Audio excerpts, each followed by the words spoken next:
이냐시오는 평생 배우기를 원하여 늘 자신을 새로운 방향으로 정립했다. 방향은 대개 그가 처한 외적 상황에 의해 재정립되곤 했지만 하느님의 인도하심에 의한 것이었다. 정확히 말해 이냐시오는 외적 상황을 언제나 하느님의 섭리로 보았던 것이다. 하느님은 그의 삶에 거칠고 고통스럽게 개입하셨다.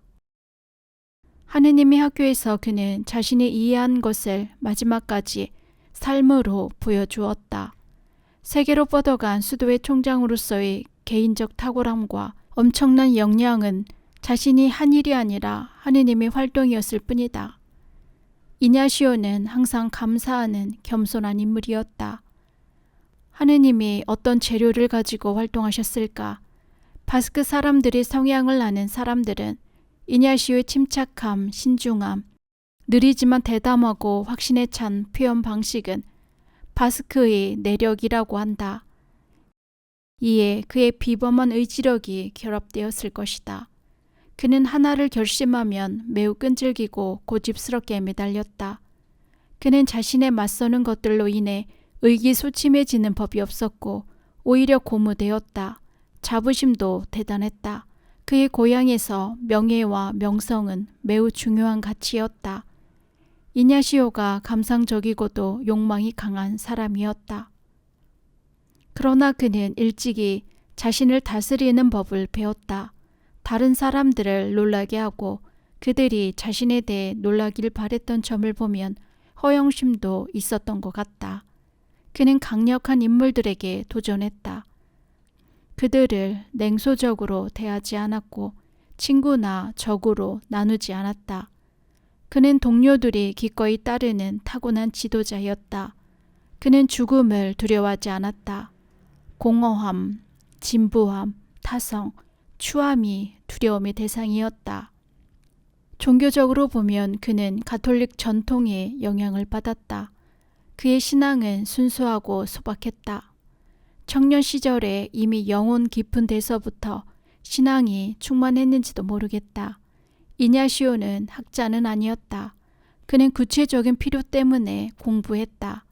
의심할 바 없는 그의 높은 지성은 실천적이고 실용적이었다.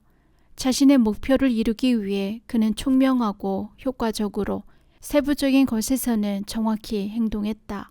이냐시오는 상상력이 풍부했다. 그 상상력은 정서적이었고 정확히 목적을 지향하고 있었다. 눈에 띄는 이러한 인품은 살면서 변화되었다. 그는 외적인 것과 높은 것을 추구하는 출세주의자에서 내적 가치를 존중하고 죄인들과 궁핍한 사람들을 향해 아래로 가는 영적 지도자가 되었다. 전통적 가톨릭 신자에서 신비주의자가 되었다. 영적으로 터무니없는 자기 이상만 실현하려는 종교적 출세주의자에서 그리스도와 함께 그리스도처럼 살고자 하는 소박한 순례자가 되었다. 동정녀의 명예를 무력으로 지키려고 한 종교적 광신자에서 겸손, 사랑, 인내, 지혜를 아는 섬세한 목자가 되었다. 그는 개인주의자에서 동료가 되고 벗이 되었다. 운수자에서 교회의 인간, 수도의 창립자가 되었다. 온 힘을 다해 성화하려는 극단적 고행자에서 자기 힘을 영혼을 돕는 데 사용하는 사도가 되었다. 자신의 업적에 민감한 인간에서 하느님이 은총으로 섭리하고 활동하는 진정한 그리스도인이 되었다. 이냐시오는 자신의 인격적 결함을 점점 더 의식하게 되었다. 그는 강박적이고 소심했다. 삶의 마지막까지 계속했던 엄격한 참회의 고행과 지나치게 열심인 양심 성찰에서 이러한 모습이 보인다. 그는 엄격하고 범접하기 어렵고 근본적이고 극단적으로 냉철하고 진지한 인물로 통했다. 그는 대중적인 성인이 될 수는 없었다. 역사적 차원에서 이냐시오 인격을 평가하기는 힘들다. 그는 이미 영에 의해 구분된 사람이었다. 그의 숭배자들은 그를 미화하고 신성시했다. 반대자들은 과도하게 그의 허약함을 부각시켰다. 그에 대한 일관된 이미지도 찾아보기 힘들다. 이냐시오를 성인으로 칭할 수 있는 것은 그가 하느님의 시면으로 자기 존재의 경계선까지 자신을 던졌고 하느님의 능력이 그를 통해 더 커질 수 있도록 변화되었기 때문이다. 예수의 회원의 이냐시오는 총장의 덕목에 관해 기술했다. 여기에서 이냐시오의 자화상이 미묘하게 겹쳐진다. 총장의 6가지 주요 덕목은 이러하다. 첫 번째, 우리 주 하느님과 밀접해야 하고 기도와 자신의 모든 행위에서 그분과 친밀해야 한다. 둘, 모든 덕에서 이웃사랑과 참된 겸손으로 만민의 본보기가 되어야 한다. 열정적이면서도 절제를 해야 한다. 본능에 따라 행동해서는 안 된다. 강직함과 엄격함에 선함과 부드러움이 더해져야 한다. 약함을 견디고 저항해도 큰일을 관철시키려면 대범함과 용기가 필요하다. 3. 이해력과 판단력이 있어야 한다. 특히 내적이고 영적인 일에는 지혜와 경험이 필요하다. 4. 일을 시작할 때는 깨어 있어야 하고 조심스러워야 한다. 일을 마칠 때는 믿음직스럽고 부지런해야 한다. 5. 건강하고 단정해야 한다. 6. 외부인들에게 존경과 신뢰를 얻고 좋은 평판을 들어야 한다. 더 중요한 곳에서 덜 중요한 덕목으로 가장 높은 차원인 영적 덕목에서 낮은 차원인 육체적 외향적 덕목의 순으로 서술되어 있다. 마지막에 육체적인 것을 언급하면서 그 가치를 인정하는 것은 그의 영성이 실제적이고 삶과 밀접한 관계가 있음을 말해준다. 그의 영성은 육화된 것이었다. 이냐시오는 오랫동안 기도하곤 했다. 아침 일찍 늘 기도로 하루를 시작했다. 그 기도는 묵주기도이기도 했다. 하느님과의 대화이기도 했다. 미사 준비는 늘 꼼꼼했다.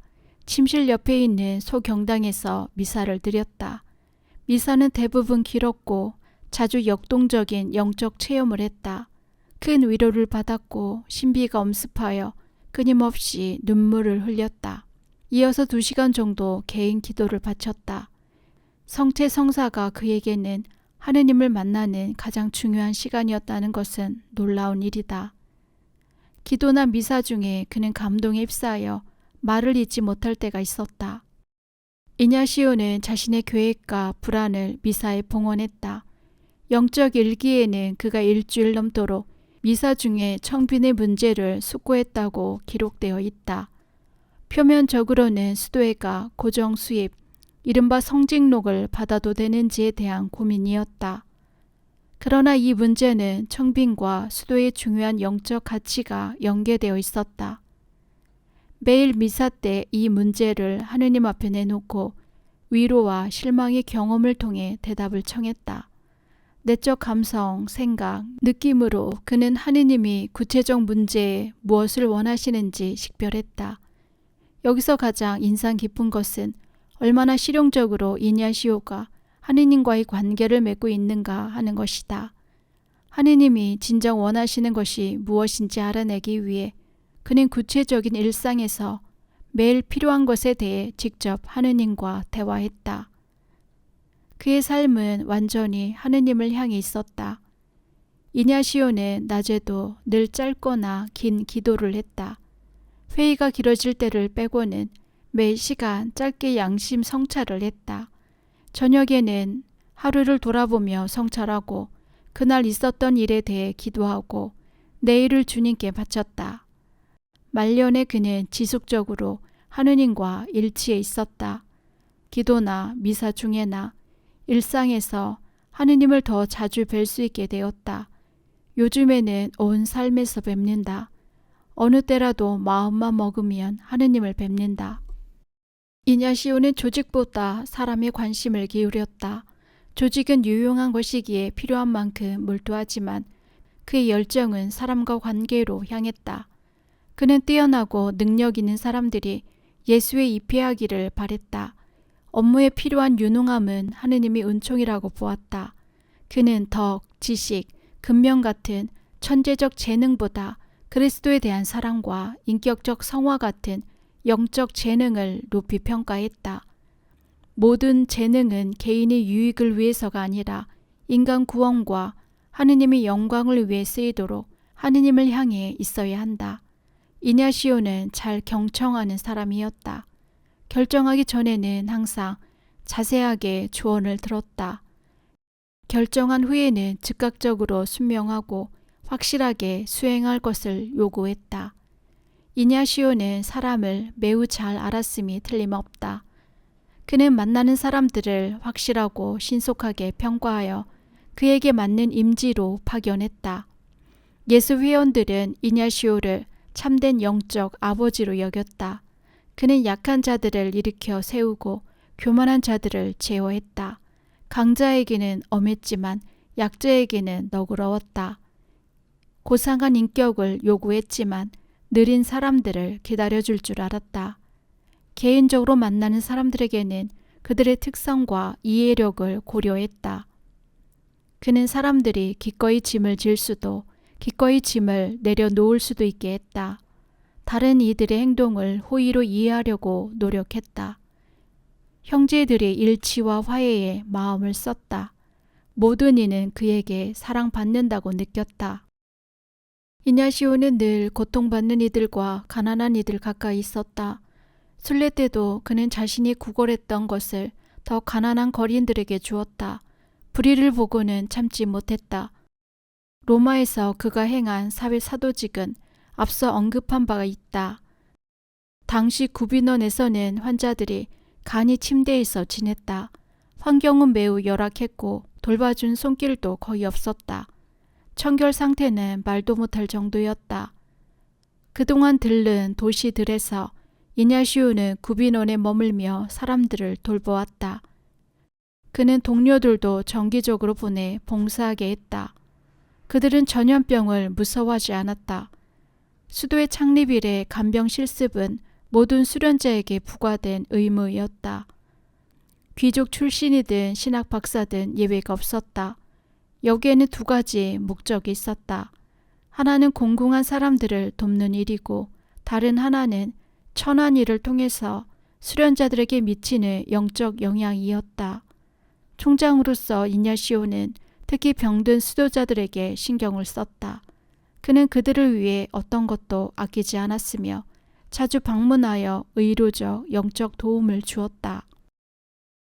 고위직에 있는 사람들과도 원만히 교류하면서도 결코 비굴하지 않았다.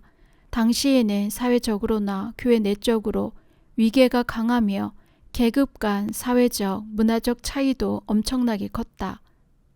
그가 받은 궁정 교육은 높은 사람들과의 관계에서 외교적 섬세함이 필요할 때 도움이 되었다.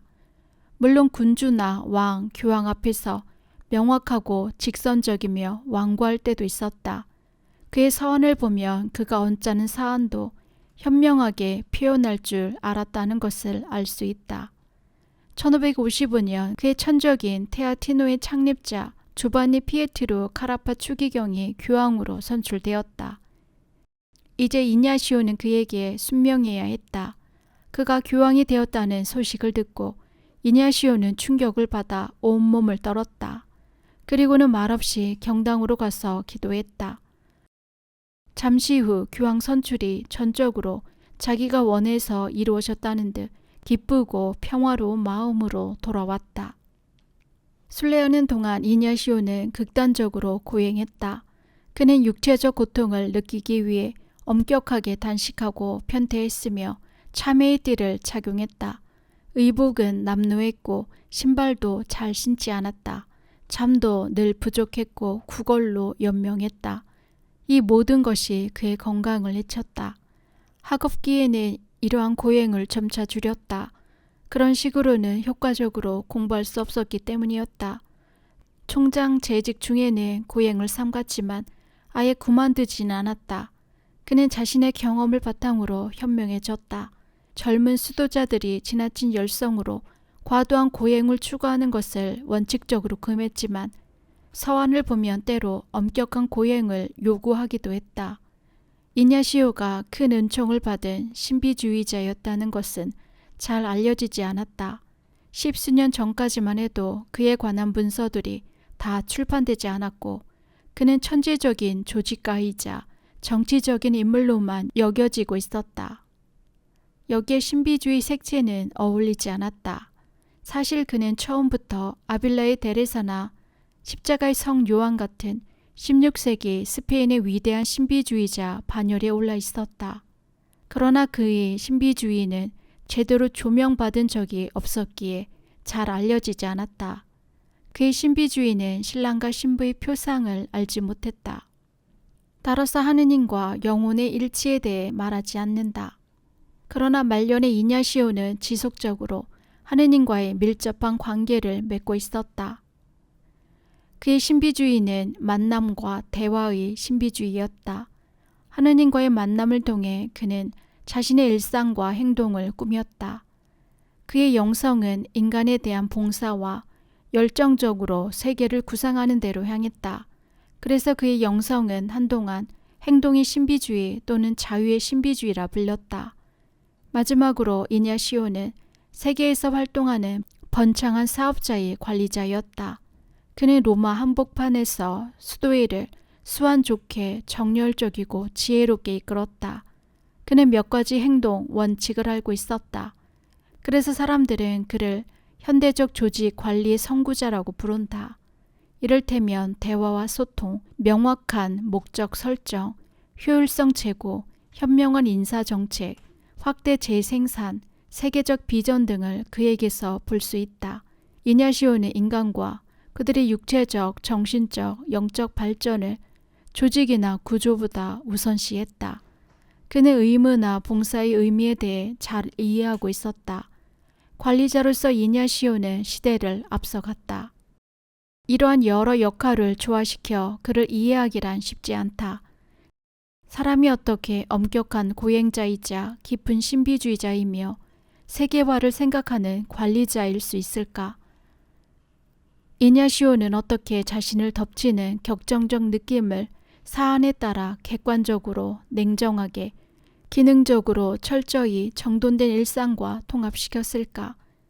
인간이라면 구조적 한계가 있기 마련인데 어떻게 그렇게 넓고 한계 없는 역량을 발휘할 수 있었을까? 효율적이고 업무 중심적이며 능동적인 사업가가 어떻게 동시에 그 마음 깊은 곳에서는 관상적이고 하느님의 은총만을 신뢰하는 수동적인 기도자가 될 수 있을까? 이냐시오는 어떤 면에서는 모순적이고 이해될 수 없으며 은총에 따라 사는 신비로운 인물이었다. 그래서 그는 성인인 것이다. 이냐시오는 몇 년 동안 죽기를 바랬다. 1550년에는 매우 위독한 상태에 이르기도 했다. 그는 이때 이렇게 회상한다. 그때 나는 죽음을 생각하면서 죽어야 한다는 것에 대해 지극히 행복함과 영적 위로를 느껴 눈물이 쏟아졌다. 그 이런 기분이 자주 들어 거기서 너무 위로를 받지 않으려고 죽음에 관한 생각을 떨쳐버리기도 했다. 예상과는 달리 그는 같은 해 건강을 되찾았다. 오래 살고 싶은 이유가 있다면 오직 한 가지뿐이라고 했다. 수련자들의 서원을 가능한 엄격하게 거행하기 위해 그들을 개인적으로 돌보고 싶다는 원인이었다. 1556년 1월부터 병에 다시 엄습하여 6월 이후에는 심각해졌다. 7월 30일 죽음이 가까웠음을 느낀 그는 비서인 후안데 플랑코 신부를 교황에게 보내 교황의 축복을 청하고자 했다. 그러나 고비는 넘겼다는 의사들의 말에 플랑코 신부는 다음 날까지 기다렸다. 그날 밤 상태가 급격하게 나빠졌다. 간병인은 이냐시오가 자정쯤 오 하느님 이란 말을 자주 했다고 한다. 이것이 그가 마지막 남긴 말이었다. 7월 30일 아침 그는 죽어가고 있었다. 이른 시간이었음에도 폴랑코 신부는 즉시 바티칸으로 달려가 교황을 아련했다. 그가 돌아왔을 때 이냐시오는 이미 세상을 떠난 뒤였다. 그의 나이 65세였다. 순례 여행의 목적지에 도달한 것이다. 죽고자 했던 바람이 비로소 이루어졌다. 이냐시오는 병자 성사를 한 번도 받지 못했다. 그가 살던 모습대로 죽음도 평범하고 단순하며 평온하고 겸손했다. 로마 거리에서 사람들은 성인이 죽었다고 외쳤다. 폴랑코 신부는 전 세계에 이냐시오의 부음을 보냈다.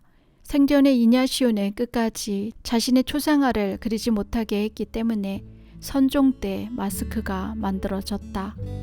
이냐시오의 사상은 예수회와 전 세계에 여전히 살아있다.